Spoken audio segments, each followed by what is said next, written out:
వాళ్ళు చేసుకుంటున్నారు కదా. మేము ప్రశాంతంగా ప్రసాదం చేస్తాం. మాకేం గొప్ప కాదు. మేము 20 రోజుల నుంచి తిరుగుతున్నాం. బ్రహ్మారెడ్డి ఆ రోజు మా ఇంటి దగ్గరకు వచ్చిండు. సరే వాళ్ళు ప్రసారం వాళ్ళు చేసుకుంటున్నాను. భారీ గట్టు కూడా తన్ని వచ్చిండు. కొజ్జా రాజకీయాలు చేయకుండా నీతి రాజకీయాలు చేయమని చెప్పండి. వాళ్ళకి అలవాటు కొజ్జా రాజకీయాలు, రౌడీయిజం చేయటం. మేము ఆ రోజు మా ఇంటి దగ్గరకు వచ్చినా కూడా ఎలక్షన్ టైం మేము అనుకుంటూ అని సరే ఎవరి ప్రసారం వాళ్ళది ఎవరికి వాళ్ళకు ఉంటుందని మేము ప్రశాంతంగా ఉన్నాం. ఈ రోజు సిరిగిరిపాటు మేము వచ్చాము. ఎల్లుడితే ఏ ఊరైనా వెళ్తాం. సిరిగిరిపాటు మేము ప్రశాంతంగా చేసుకుంటాం. ఊళ్ళో వాళ్ళని అడగమనండి. మేము ఏమన్నా గొడవ చేసామా? మేము వెళ్ళిన ఇంటికి వాళ్ళు తీసుకెళ్ళి ఇళ్ళకి వెళ్ళి మేము ఫ్యాన్ గుర్తుకు ఓటేయండి అమ్మా అని అడుగుతున్నాం. మేము అంతకు తప్పితే మేమేం ఏమన్నా గొడవలు చేసామా? నా పక్కన వచ్చిన వాళ్ళు వాళ్ళని ఏమన్నా వాళ్ళ ఊళ్ళో వాళ్ళని ఒక మాట అన్నారేమో కనుక్కోమనండి. పోలీసులు వైఎస్ఆర్ పార్టీ వాళ్ళకి అండగా అంటున్నారు. ఇప్పుడు ఎస్పీ సమాధానం చెప్పాలా? ఇప్పుడు ఎస్ఐ కూడా దెబ్బలు జరిగినాయి కదా. మేము అంతకుముందు వైఎస్ఆర్ వాళ్ళు పోలీసులకు అండగా ఉంటున్నారు. ఇప్పుడు సమాధానం చెప్పాలి. ఎవరు గొడవ చేసింది, ఎవరు చేసిందని. కొద్దిగా రాజకీయాలు చేయకుండా నీతిగా చేయమని చెప్పండి. బ్రహ్మారెడ్డి ఆడవాళ్ళ మీద ఉన్నారు. అతను ఉంటే మా వారి మీద చూసుకోమని. మగవాళ్ళు ఉన్నప్పుడు చూసుకోవాలా. వాళ్ళు కొద్దిగా రాజకీయాలు ఆడవాళ్ళ మీద ఎగబడి కొట్టడం ఏంటి? అసలు మేము ఇన్ని రోజుల నుంచి ఇన్ని ఊర్లలో వెళ్తున్నాం. చూడండి, ఏ ఊర్లోనైనా ఒక్క గొడవ అన్నా కూడా మేము పట్టించుకో. అనంతరమ్మ మనం రోడ్డు అడగడానికి వచ్చిన వాళ్ళు సరే అనుకుంటాం. నువ్వు గమ్మును రాని మేము వెళ్ళకుండా గమ్మును వచ్చేస్తాం. సిరిగిరిపాటు అంత వాళ్ళకి అంత గొప్ప. మాకు రారా మాచెల్ల రారా? వాళ్ళు మాచెల్లో తిరగరా? వాళ్ళదేనా సిగ్గిరిపాడు? మాకు లేరా? నీతికి చేయమని చెప్పండి బ్రహ్మారెడ్డికి. వాళ్ళకి మట్టలు చేసే అలవాటు, ఆడవాళ్ళ మీద ఎగబట్టం చేయటం వాళ్ళకి అలవాటు.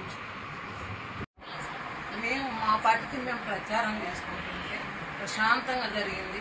అందరం భోంచేద్దాం కదా అని ఒక ఇంటి దగ్గర ఆగాను. ఒక్కసారిగా మా మీద దాడి చేశారు. ఆడవాళ్ళని కూడా చూడకుండా ఇది ఏమన్నా బ్రహ్మారెడ్డి ముఠాకి ఏమన్నా న్యాయంగా ఉందా?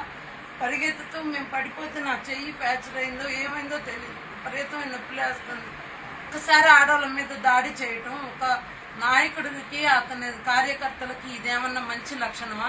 ఇదేనా నువ్వు తీసుకొచ్చే మంచి మార్పు? అంటే నువ్వు కోరుకుంటుంది ఇలాంటి రాజకీయాన్ని? మేము ప్రశాంతమైన రాజకీయాన్ని మేము ప్రజలకు అందిస్తే నువ్వు ఇట్లాంటి దుర్మార్గపు రాజకీయాన్ని ఆడవాళ్ళ మీద నీ ప్రతాపం చూపించాలంటే మంచి చేసి చూపించు. అంతేగాని ఆడవాళ్ళ మీదకి జనాన్ని పంపించి ఆడవాళ్ళను కొట్టేయడం, ఆడవాళ్ళను బెదిరిపోయేలాగా చేయడం ఇది మనిషి లక్షణం కాదు, మగతనం కాదు. నీకు దమ్ము ధైర్యం ఉంటే చేత అయితే ప్రజల్ని కాళ్ళ వేళ్ళ బతిలాడుకొని మంచితనాన్ని చూపించుకోవాలి. కానీ ఇలా ఆడవాళ్ళ మీద పంపి రోజు ప్రశాంతంగా ప్రచారం చేస్తుంటే ఈ సిరిగిరిపాడు వచ్చిన తర్వాత ఈ రాజకీయ కక్షలు ఏంటి అంటే కడుపులో మీరు ఎంత కుట్ర పెట్టుకుంటే ఒక్కసారి మేమందరం ఒక చోట ఉన్నప్పుడు దాడి చేశారు. ప్రశాంతంగా జరిగిన దాన్ని ఈ 25 రోజుల నుంచి ప్రతి ఊర్లో గొప్పగా ఆదరణ పొందాము. ఈ ఊర్లో అంతకంటే ఎక్కువ ఆదరణ మాకు వస్తుందని చెప్పి కడుపులో కక్ష పెట్టుకొని ముఠాగా వచ్చి ఒక్కసారిగా మా మీద దాడి చేశారు. చూడండి ఎంతమంది దెబ్బలు తగిలి ఇంకా చాలా మంది కింద పడ్డారు. ఏమన్నా న్యాయంగా ఉందా? దయచేసి అందరూ కూడా చూడండి. ఇది రేపు బ్రహ్మారెడ్డి గాని చంద్రబాబు నాయుడు గాని వస్తే జరిగేది ఇదే. ఆడవాళ్ళని ఇలా చేశారంటే రేపు మగవాళ్ళని ఏం చేస్తారు? మమ్మల్ని బయట తిరగనిస్తారా రేపు వీళ్ళు అధికారంలోకి వస్తే? దయచేసి మిమ్మల్ని వేడుకుంటున్నాం అమ్మా, ఇప్పుడైనా కళ్ళు తెరిచి చూడండి, మమ్మల్ని చూడండి, మా బాధ చూడండి. ఎంత